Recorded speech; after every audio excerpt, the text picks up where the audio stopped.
الحمد لله رب العالمين، والصلاة والسلام على أشرف الأنبياء والمرسلين نبينا محمد وعلى آله وصحبه أجمعين، أما بعد. إخوة الإيمان، إن من الصفات المذمومة التي جاء الشرع بالنهي عنها وبين أنها من الشيطان صفة العجلة.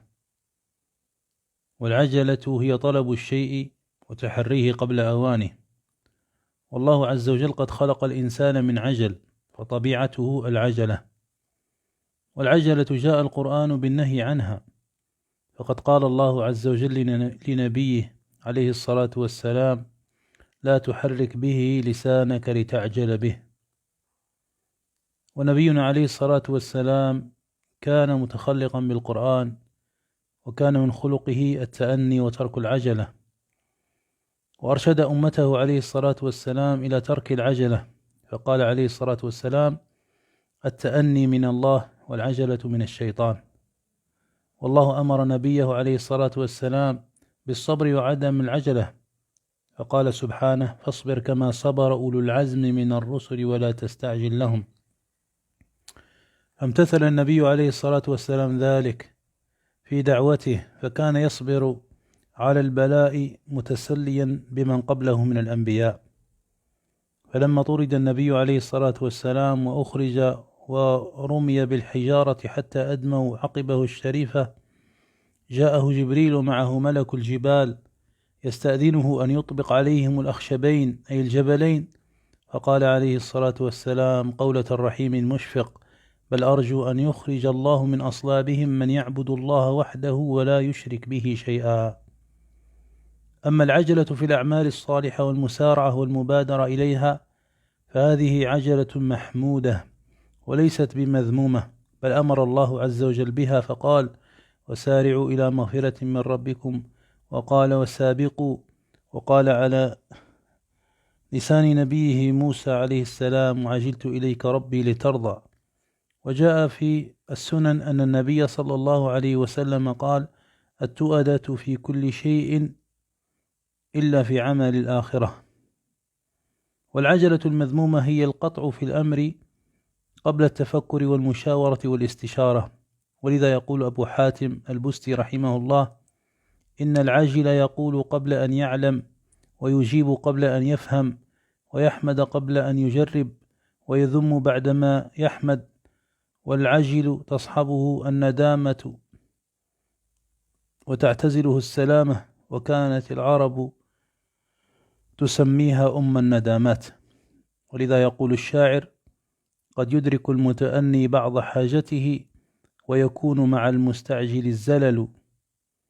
ومن أمثلة العجلة المذمومة العجلة في الدعاء على الأهل أو المال أو الولد عند الغضب.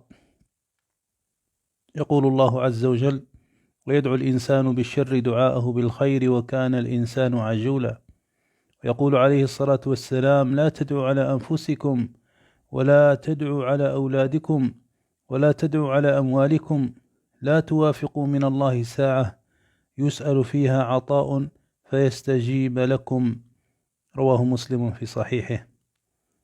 ولعل كثيرا ما يصيب الناس من الأمراض والمصائب في أموالهم وأولادهم بسبب الدعاء عليهم والعجلة في ذلك. ومن العجلة المذمومة الاستعجال واستبطاء إجابة الدعاء. يقول عليه الصلاة والسلام: يستجاب لأحدكم ما لم يعجل، فيقول: قد دعوت ربي فلم يستجب لي. متفق عليه. ومنها الاستعجال في الصلاة، فيصلي المسلم بلا خشوع ولا سكون ولا طمأنينة ولا تمام للأركان. وقد رأى النبي صلى الله عليه وسلم رجلا يسيء في صلاته ويصلي بعجلة، فقال له النبي عليه الصلاة والسلام: ارجع فصل فإنك لم تصلي. ثم قال له: إذا قمت إلى الصلاة فأسبغ الوضوء، أي احسن وضوءك ولا تستعجل فيه، وأتممه وأحسنه، ثم استقبل القبلة فكبر، ثم اقرأ ما تيسر معك من القرآن، ثم اركع حتى تطمئن راكعا، ثم ارفع حتى تستوي قائما، ثم اسجد حتى تطمئن جالسا، ثم افعل ذلك في صلاتك كلها. ومن صور الندامة في واقع الناس اليوم العجلة في الطلاق، فيطلق المرء زوجته لأقل الأسباب،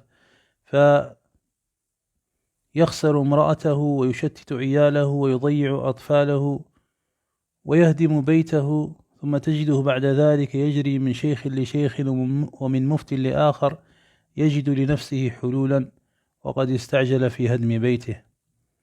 ومن العجلة المذمومة العجلة في قيادة السيارة، فتجد الإنسان يستعجل ويقود سيارته بسرعة جنونية، فيحصل من جراء ذلك من الحوادث المدمرة والمهلكة للأنفس والأموال، أو التي تحدث العاهات المزمنة، وكل ذلك بسبب العجلة. ومن العجلة أيضا المذمومة استبطاء الرزق، فيستعجل الإنسان رزقه فيطلبه بالطرق المحرمة والوسائل الغير مشروعة. والنبي صلى الله عليه وسلم يقول: إن روح القدس نفث في روعي، أي في قلبي، أن نفسا لن تموت حتى تستكمل أجلها